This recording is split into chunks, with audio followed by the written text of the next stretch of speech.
भगवान नारायण से ब्रह्मा विष्णु महेश उत्पन्न हुए हैं। भगवान शिव अविनाशी हैं और हमारा मत कहता है कि शंकर जी और भगवान विष्णु जी दोनों एक ही हैं। शिव के पिता मंगल हैं। शिव के पिता है ब्रह्मा। ब्रह्मा जी के पिता भगवान विष्णु, भगवान विष्णु के पिता भगवान शंकर। शंकर आजन्मा, जन्म नहीं लेता। और विष्णु नारायण ये क्या है? ये अजन्मा है। शिव को स्वयं भू के रूप में जाना जाता है। उन्होंने खुद ही अपना सृजन किया है। जीव का पिता कौन है? भगवान शिव है। श्री कृष्ण हमारे पति हैं, बाबा भोलेनाथ और माँ पार्वती हमारे माता पिता हैं। शंकर जी के पिता का नाम शंकर ही है, महादेव के पिता महादेव ही है और कोई नहीं है।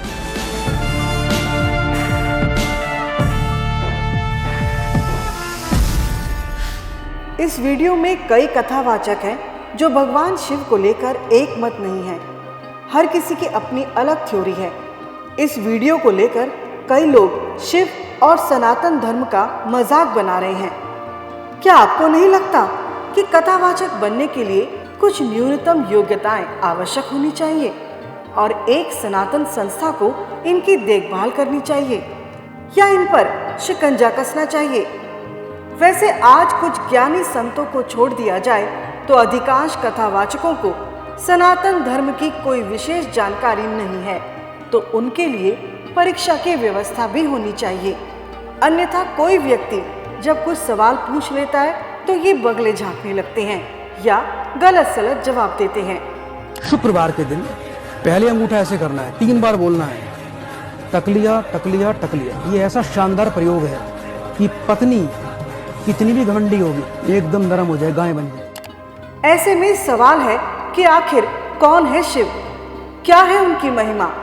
उनके पिता कौन हैं? तो सबसे पहले कुछ सवालों से गुजरिए। जानिए आप कौन से शिव की आराधना करते हैं। 2 शिव हैं।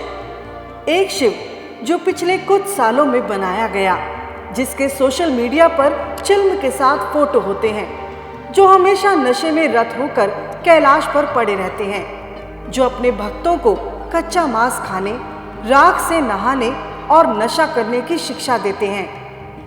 वो शिव जो अपने पुत्र गणेश की गर्दन काट देते हैं, या वो शिव जो भस्मासुर जैसे तुच्छ राक्षस से डरकर भाग जाते हैं। वो शिव जो गले में सांप लटकाकर भांग पीते हैं, हरदम उसके नशे में डमरू बजाते रहते हैं। अगर आप इस वाले शिव की पूजा करते हैं तो माफ कीजिए, आपका ज्ञान अल्प है और आप टीवी धारावाहिक और सुनी सुनाई बातों पर विश्वास करते हैं, क्योंकि जो शिव का असली रूप है उसे विधर्मियों ने मिटा डाला। कारण सिर्फ एक, उन्हें भारत में हिंदुओं के मन में शिव की महिमा को कम करना था, ताकि उनका धर्मांतरण का काम आसान हो। वरना शिव को जानिए, शिव को समझिए। शिव संस्कृत भाषा का शब्द है जिसका अर्थ है कल्याणकारी अथवा शुभकारी, जिसमें शी का अर्थ है पापों का नाश करने वाला, जबकि वह का अर्थ देने वाला। जब ये दोनों शब्द मिल जाते हैं तब शिव शब्द का जन्म होता है। यजुर्वेद में शिव को शांति दाता बताया गया है। दूसरा, राजा अग्निश्वात के पुत्र हुए शिव जो वैज्ञानिक थे, जिन्होंने विभिन्न अस्त्र शस्त्रों का निर्माण किया। वही महायोगी शिव जिन्होंने सदैव धर्म की शिक्षाएं दी, जिनका वर्णन महाभारत व रामायण में मिलता है, जो महायोगी हैं, योगनिष्ठ व सिद्धि प्राप्त हैं। गृहस्थ ब्रह्मचारी हैं जो निराकार ब्रह्म की उपासना में लीन रहते थे। वह शिव जो एक महान योद्धा थे। समूची पृथ्वी पर उनके तुल्य योद्धा दूसरा नहीं था। वह शिव जिससे सनातन का सूर्य दमकता है। वह शिव जो उद्गम भी है और प्रलय भी। वह शिव विकास का प्रथम चरण नहीं, अंतिम शिखर है। वह गौरी शंकर है। वह कैलाश है। वह आखिरी शिखर है जहाँ सभी चेतनाएं अंततः पहुँच जाती हैं। ईश्वर के प्रति गहन समाधि का नाम शिव है। ज्ञान की खोज का नाम शिव है। ध्यान की परम ऊंचाई का नाम शिव है। ऐसा ध्यान कि सांप तक शरीर में रेंगने लगे, किंतु शिव का ध्यान परमात्मा के प्रति समर्पित रहा। शिव जो ध्यान की परम विधि के ज्ञाता है, इसी कारण वह त्रिनेत्र है। ध्यान और ज्ञान की महाविधि को जानकर शिव का ज्ञान का तीसरा नेत्र खुलता है।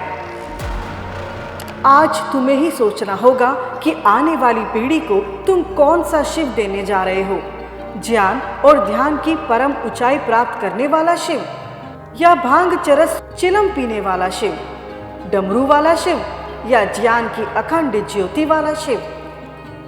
ध्यान रहे, जिस कैलाश पर्वत के उच्च शिखर पर विराजमान होकर शिव आराधना किया करते थे, उसके आसपास आज भी भांग का कोई पौधा नहीं है।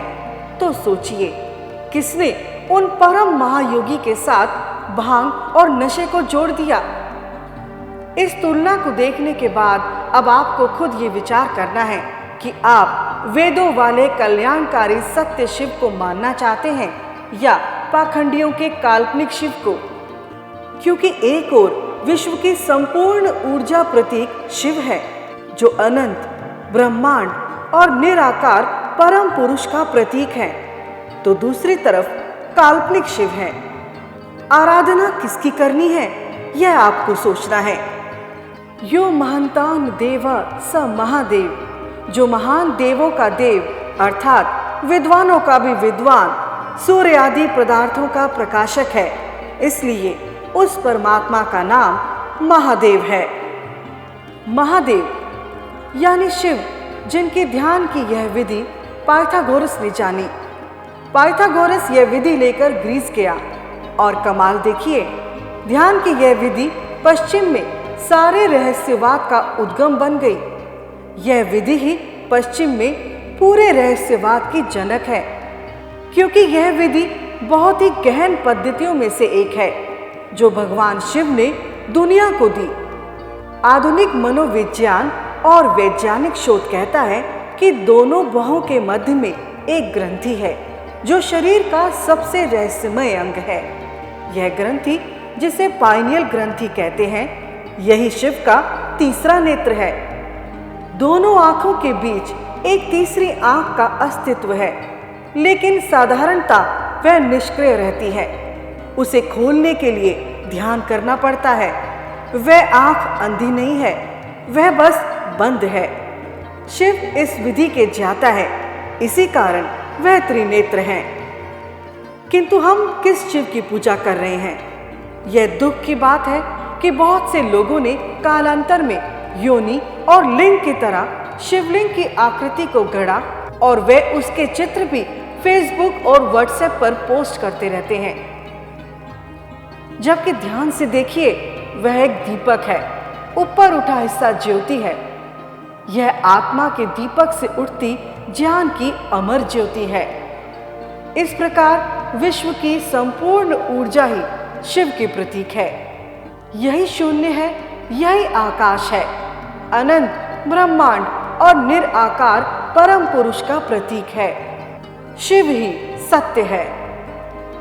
अंत में हमारी सभी कथावाचकों को सलाह है कि मंच पर माइक लेकर बोलने से पहले एक बार अपने वेद उपनिषद दर्शन का अध्ययन जरूर करें, वरना आपके कारण सनातन धर्म मजाक बनता है जिसका लाभ दूसरे लोग उठाते हैं।